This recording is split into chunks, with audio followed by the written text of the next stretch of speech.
एक mediocre score को आप डिफेंड करने चल रहे हो और आपको ये नहीं पता कि इस तरह की स्लो ओवर रेट के ऊपर हमारे साथ क्या मसले हो सकते हैं। चलो आपको नहीं पता था, इंतजामिया जो बाउंड्री लाइन पे बैठी थी शायद उनको भी पता नहीं था। तो इस तरह के नाअहल लोगों का टोला पाकिस्तान की नुमाइंदगी दुबई में कर रहा है।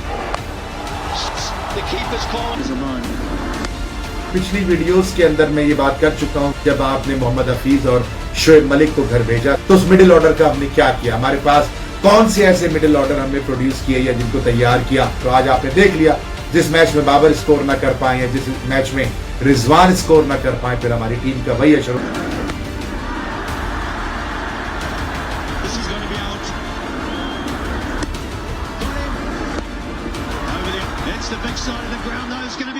बिस्मिल्लाहिर्रहमानिर्रहीम, इय्याका नअबुदु व इय्याका नस्तईन। पाकिस्तान की सैलाबी सूरत हाल पूरी दुनिया के सामने आया है।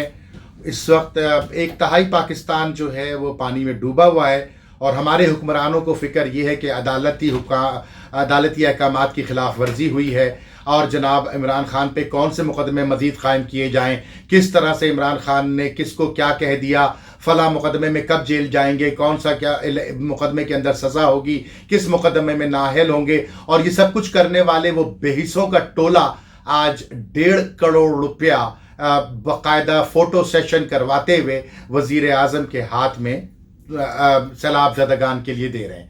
मैं मुखातिब हूँ पाकिस्तान की आवाम से और उन लोगों से कि जो इन लोगों को सलाम मारते हैं, सलूट मारते हैं आते जाते, कि ये बेगैरत और ये बेहिस, मतलब है कि कहीं से तो लगे कि ये शख्स बिलावल भुट्टो, जुल्फ़िकार अली भुट्टो का नवासा है। यकीन मानिए कि मुझे लगता है कि ये कोई और शख्स है, इसकी रगों में, इसके वजूद में, इसके डीएनए में कहीं भी जुल्फ़िकार अली भुट्टो नहीं है। ये सिर्फ और सिर्फ जरदारी की औलाद लगता है और ये वो औलाद है कि जो एक नासूर के तौर पर इस मुल्क पर मुसल्लत की गई है और इसकी डोरियां हिलाने वाला सिर्फ और सिर्फ जरदारी है। आपने अर्तुगरुल गाजी को बहुत पसंद किया, आपने वो ड्रामा पसंद किया, उस्मान पसंद किया, उसमें आपको नफरत होती थी चंगेज खान और उसके हवारियों से। खुदा की कसम हल्फिया मैं कहता हूं कि चंगेज खान एक सबक सीख सकता है इस सिंध हुकूमत से, इस जरदारी टोले से। 1.5 करोड़ रुपया इनके घरों में जो गाड़ियां खड़ी हैं वो 10-10 करोड़, 15-15 करोड़, 20-20 करोड़ की 40-40 गाड़ियां, 50-50 गाड़ियां खड़ी होती हैं। हर बड़े शहर में बिलावल हाउस है और ये 1.5 करोड़ रुपया मुंह पे मार देना चाहिए था अगर इस वजीर आजम में थोड़ी सी शर्म होती, अगर ये वजीर आजम होता और ये इंपोर्टेड ना होता। खुदा की कसम पाकिस्तान के साथ ये जो टोला जो पाकिस्तान पे मुसल्लत है, ये 75 साल के अंदर इतने बेहिस, बेशरम, नाकारा और सबसे बढ़कर हमें और आपको कीड़े मकोड़े समझ के रोंदने वाला मैंने टोला अपनी 75 साल पाकिस्तान की तारीख में नहीं देखा। अगर थोड़ी सी भी इस कौम में शर्म है तो आते जाते इनसे नजरें फेरिए। और ये तो आपकी गालियों और आपकी बद्दुआओं के भी काबिल नहीं है। खुदा की कसम ये मेरी बद्दुआ के भी काबिल नहीं है टोला जो आज पाकिस्तान पे मुसल्लत है। उसकी रोजाना ये मिसालें खुद देते। 1.5 करोड़ रुपया बिलावल दोगे? तुम डूब क्यों ना गए? तुम्हें शर्म ना आई कि तुम 1.5 करोड़ रुपया उन 3 करोड़ लोग जो पाकिस्तान के 5 करोड़ लोग जो सैलाब से मुतासिर हैं उनके लिए 1.5 करोड़ रुपया दे रहे हो? ये पाकिस्तानी नहीं बल्कि मैं समझता हूं इंसानियत के मुंह पे तमाचा है। तुमने इस कौम से जो पैसा लूटा है उसका 5% भी दे दो तो ये कौम इस सैलाब की मुसीबतों से बाहर आ जाएगी। बहरहाल ये तो बात हो गई सैलाब के हवाले से। लेकिन आज जो पाकिस्तान क्रिकेट टीम ने दुबई क्रिकेट स्टेडियम में किया है, मेरी ये वीडियो क्लिप्स आपने देखी हैं, यकीन मानिए कि ये पाकिस्तान की जो सिलेक्शन कमेटी बैठी है, क्रिकेट बोर्ड और सिलेक्शन कमेटी और माजी के अजीम खिलाड़ी, इनसे कोई सवाल करने वाला नहीं है कि पाकिस्तान का मिडिल ऑर्डर कहां है। मैं एक एक लड़के का नाम लेता हूं और मुझे आप गलत साबित कीजिए। मैं नहीं मानता कि बाबर कप्तान है। मैं फिर यही कहूंगा कि बाबर जबरदस्ती का कप्तान है। अगर आपको बाबर को दुनिया का नंबर 1 बैट्समैन बरकरार रखना है तो कप्तानी उससे लेकर के किसी और को दे दीजिए ताकि वो विकेट पे बड़ी टीमों के खिलाफ हमें मैच जितवा कर दे।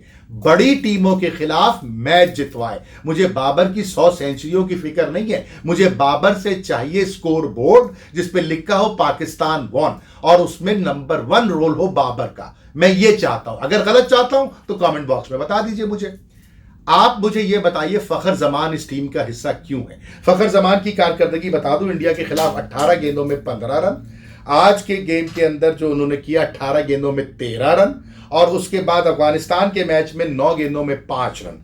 ये है हशर फखर जमान का, और एक 50 उन्होंने जो है हांगकांग के खिलाफ बना दी थी, और उसके बाद ये पाकिस्तान टीम का मुसलसल हिस्सा है। जिस वक्त शुएब मलिक और हफीज जा रहे थे या जाने के पर तोल रहे थे, और यही माजी के अजीम खिलाड़ी जो मुख्तलिफ टेलीविजन स्टेशन पे बैठ करके अपने माजी की रामलीला हमें सुना के नहीं थकते और अपने तजुर्बे ऐसे बयान करते हैं जैसे कि पीएचडी है क्रिकेट में। ये अपने अपने वक्तों में ये सिलेक्शन कमेटी के रुकन भी रहे और कोच भी रहे और बोर्ड के सदर भी रहे, बोर्ड में अहम जिम्मेदारियां भी निभाते रहे। इनको नजर नहीं आता कि ये इतना बड़ा खला पैदा होने वाला इन दोनों के जाने से हमने किस लड़के को तैयार किया है। आज आपने श्रीलंका के जो स्पिनर्स थे उन्होंने 12 ओवरों के अंदर आपको 60 रन दिए और न जाने 5 या 6 विकेटें आपकी वो खा गए।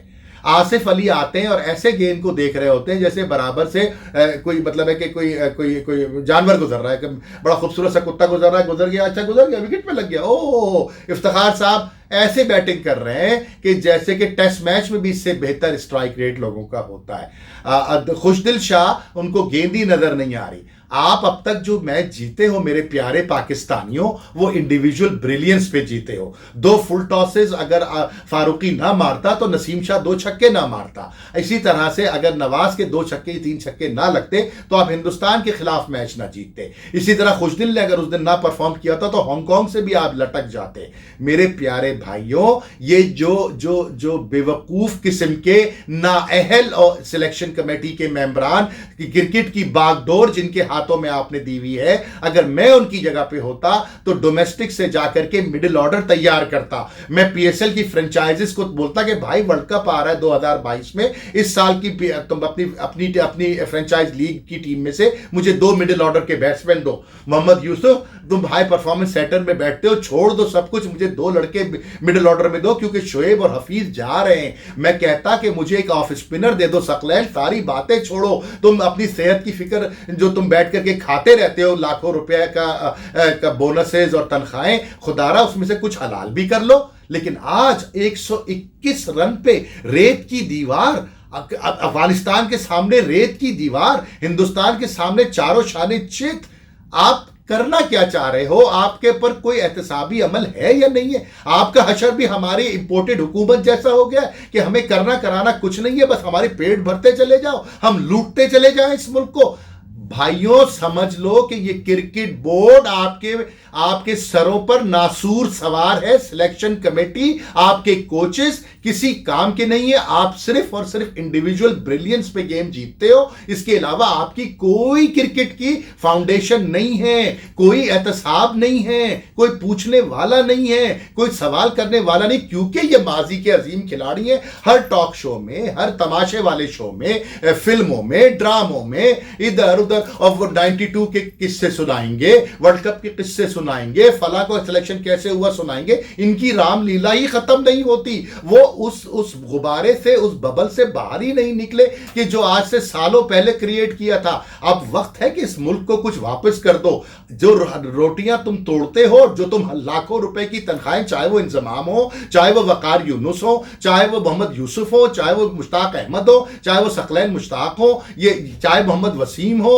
चाहे रमीज राजा हो, ये सारे के सारे जो मराहत लेते हैं और रुतबे लेते हैं। आज पाकिस्तान टीम को 2 लड़के तो दे दो प्यारे भाई। जो लड़का बना था खुद से बाबर आजम, वो भी तबाही की तरफ जा रहा है। रिजवान अपनी मेहनत से तैयार हुआ, तुमने किया क्या है? खुदारा कुछ हलाल की खा लो। पहले ही हुक्मरानों ने हमारी बोटियां नोच नोच के रोड पे डाल दी हैं, हमें कीड़े मकोड़े बना के रखा हुआ है। तुम तो कम से कम 2 पैसे तो हलाल कर लो। आज के मैच हुआ, अफगानिस्तान का मैच हुआ, हिंदुस्तान का मैच हुआ, नजर आता है सबको कि तुम्हारा काम 0/0 है। आपको अगर मुझसे इख्तलाफ है इन बातों के ऊपर तो कॉमेंट सेक्शन में अपनी राय का इजहार कीजिए। अपना बहुत ख्याल रखिए। पाकिस्तान जिंदाबाद।